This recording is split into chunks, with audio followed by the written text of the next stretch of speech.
Today, Trump is being sworn in as President of the United States, and there's no end in sight to all the drama that has surrounded him since the beginning days of his campaign. To say that a dangerous man has been elected to the highest office in the land is nothing short of fact. Not partisan rhetoric, not propaganda, not hysteria or hate speech. It is fact. Trump has proven through his life that he is a bully, a pathological liar, a con man, a cheat, a dimwit, and so many more things. He has everything wrong with America, let alone the world, and yet he managed to get where he is. Many of his followers are still zealous and don't care to hear these remarks. So let's refocus the video. Let's refocus on how Donald Trump is a hypocrite, specifically with respect to his campaign promises, which after all sold him so much to so many Americans. Point number 1, the prosecution of Hillary Clinton. During his campaign, Donald Trump pushed the crooked Hillary narrative so strongly that "lock her up" became a chant more common than any other at his rallies.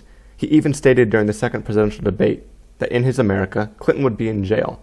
Imagine how confident he must have been in that conviction, that he would say it to his opponent's face while the whole world is watching.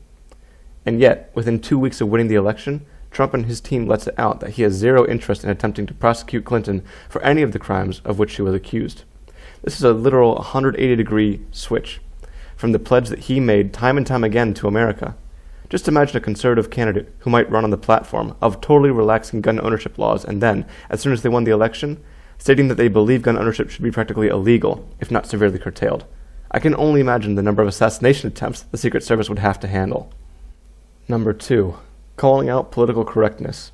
The general conservative argument against political correctness is that no matter what you say, you will offend somebody. And now liberals have taken it so far that we have a whole generation of crybabies and snowflakes running around. Trump was their voice against this perceived word oppression. But in the end, he's a bigger crybaby snowflake man-child than any overly sensitive liberal. He has called CNN and the New York Times fake news and demonized the media because they report things that he has said or done. He tweets constantly complaining about TV shows that are critical of him. Anyone with anything negative to say about him, he insults in the most juvenile way, like calling Alicia Machado fat and an eating machine, or mocking disabled reporter Sergei Kovaleski. Just imagine if Obama tweeted third-grade insults every time someone publicly said something less than complimentary about him. He wouldn't have been able to do his job. He would have been so busy. Imagine if, during his interview with Bill O'Reilly, all he did was talk over Bill and call him stupid, uninformed, or a fat old man trying to stay relevant. You would think that Obama had the thinnest skin of any grown man to ever walk the earth. Thankfully, he didn't. But to show us what that man would look like, here's Donald Trump. Simply put, if you really want to rally against political correctness, don't be a snowflake yourself. Number 3, the border wall and persecuting illegal immigrants. Trump is still trying to engage these policies, but they have softened so quickly over time. Initially, the border wall with Mexico, which still hasn't been planned out yet, was supposed to be paid for entirely by Mexico. Now it appears that Trump will want to use the Secure Fence Act of 2006 to pay for it, meaning that the American taxpayer would be the one putting up for the wall. There appears to be a hope that changing trade relations with Mexico, specifically through increasing tariffs and taxing remittances, will be strategies that can cover for paying the wall, but these are wholly uncertain. For one, taxes on remittances, which are essentially sums of money sent from a migrant worker to their home country, can be avoided by sending the money via a citizen of the U.S., or by getting that cash to be carried across the border. The suggestion of increasing tariffs sounds reasonable, but it's wholly theoretical, and even if it worked, the money for the wall would take at least a few years to accumulate. In that time, the U.S. taxpayer is stuck with the bill. In the early days of 2016, Donald Trump had made it clear that he desired to boot out all 11 or so million illegal immigrants from the U.S. Whether this was a good or bad idea, it's practically unfeasible, and the president-elect has offered no precise plan going forward. Nonetheless, his audience loved it. Then, around the middle of the year, that number of 11 million suddenly went down to 2 or 3 million, the only explanation being, we'll kick the bad ones out. Consider that sudden drop of 8 or 9 million people from his promise. Imagine a liberal candidate who might run on a platform that would guarantee 11 million children in need the access to good schools, and then suddenly dropping that number by 82%. That candidate would have committed total political suicide. But to Trump supporters, it doesn't matter. As long as someone's getting kicked out, they're happy. Point number 4, refusing to cut Medicare, Medicaid, or Social Security. Trump strongly campaigned on the promise of not cutting Social Security, Medicare, or Medicaid, but Tom Price, who he nominated for Department of Health and Human Services, wants to privatize these government programs, and in his hearing, he did not rule out cutting funding to these programs alongside Trump proposed tax cuts, which would create a huge deficit in our budget and strain the ability to fund these programs. As of now, Trump has not commented on his nominee's ominous statements. Number 5. Repealing and replacing the Affordable Care Act. This one's simple enough. Trump campaigned on the idea that the ACA needed to be repealed and replaced at pretty much the exact same time. Up until today, though, Trump nor Republicans have offered any explicit plan, yet they have still voted to repeal the ACA. A number of Americans are now experiencing buyer's remorse after realizing that they voted for a candidate who wants to take away their health care and has absolutely no plan to replace it. Number 6. Divesting business interests. This wasn't ever a promise of Trump's, but his total unwillingness to fully divest himself of his businesses is the exact kind of thing a corrupt fat cat politician would do, and yet his whole campaign, he rallied to drain the swamp and get dark money out of government. You would think that someone who wants to get big business out of government wouldn't try to take office while owning a big business. Finally, number 7, draining the swamp.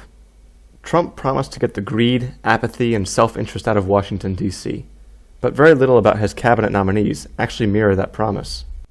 Let's run down a list of some of his nominees. First, there's Jeff Sessions for Attorney General. Although Senator Sessions has had bright moments in his career, his record has been marred by non-spurious accusations of racism. His position towards immigrants is unforgiving, so much so that he even opposes legal guest worker programs, demonstrating a view of immigration that is out of touch and unrealistic for America. He once voted against an amendment barring cruel, inhuman, or degrading treatment of war prisoners, indicating a serious disregard for human rights and the Geneva Convention. He's also a climate change skeptic. Betsy DeVos for Secretary of Education. Ms. DeVos has no experience in education and zero experience with public schools. Her hearing demonstrated that she has no plan or real knowledge about administrating an education system, nor that she is dedicated to protecting and improving America's public education system. Prior to the hearings, it was known that she was a strong advocate for privatizing the school system and maximizing the power of charter and private schools. Her affiliation with religious, anti-LGBT groups, combined with her priority for private schools, are a direct threat to the separation of church and state and to the well-being of America's schools and its school children. Rex Tillerson for Secretary of State. Although at his hearing he made some remarks critical of both Trump and Putin, his relationship with one of the biggest players in big oil, that being ExxonMobil, and the president of Russia, makes him an unworthy representative of the American people. He also denies our full understanding of climate change and so has suggested that we will adapt to climate change, meaning that he is willing only to be reactive, not proactive, towards climate change and environmental regulation. Scott Pruitt for Administrator of the EPA. Simply put, Mr. Pruitt is a climate change denier and a critic of the EPA.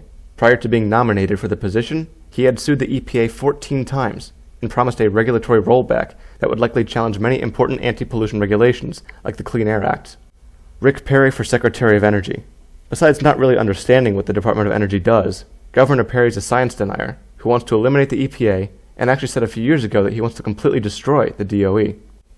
As a firm proponent of gas and oil, he is likely to attempt to minimize the DOE's role in promoting nuclear energy and energy research in order to maintain the status quo. Ryan Zink for Secretary of Interior. Mr. Zink actually appears to be fairly competent, but he should be pushed on his views about the use of public land, as he has spoken against selling it off, but never spoke against renting it for drilling and mining, and he also has inconclusive views on climate change. Andrew Puzder for Secretary of Labor. The epitome of the fat cat CEO, Mr. Puzder wants to eliminate overtime pay, the ACA, and minimum wage, among other benefits. His fast food businesses pay its employees as little as possible and offer few benefits, if any. Clearly, he is a human being interested in maximizing profit at any expense, so long as that expense is not his. In a country where the wealth divide is growing every day and more people than ever are struggling to make ends meet, his ideologies would push us quickly towards an ultra-stratified America. Dr. Ben Carson for Secretary of Urban Housing and Development. Dr. Carson is a former surgeon with no experience in government or housing policy. Barring any other political or personal views, this makes him simply incompetent for the job. His solution to his inexperience is essentially finding the experts, meaning that he will just hire others to do his job. Instead of confirming him to hire others, a more suitable candidate should be found. Tom Price for Health and Human Services Secretary. Mr. Price is in favor of repealing the ACA, but at least he has introduced a replacement in the past. Nonetheless, his hearing demonstrated that he has no interest in the health of the average American, vaguely stating that he believes every American should have access to good health care, but saying nothing of its affordability or guarantee. It also came out that he bought stock in more than one medical company under suspicious circumstances. He also appears to favor reducing the budget of Medicare, Medicaid, and Social Security. Steve Mnuchin for Secretary of Treasury. The former Goldman Sachs exec and named foreclosure king has been described as an opportunist who made as much money as possible through the housing crisis. Others come to his defense, saying that he took a risk that ended up saving more people from foreclosure than those he was forced to foreclose on. The debate is heated, but should someone who got rich off the housing crisis really be trusted with the Treasury instead of, perhaps, someone with a lifetime of public service? This choice is suspicious at best. It remains to be seen what will result from Trump's presidency, but if this list of hypocrisies is any indication, we really have handed the reins of this country to an absolute and total liar.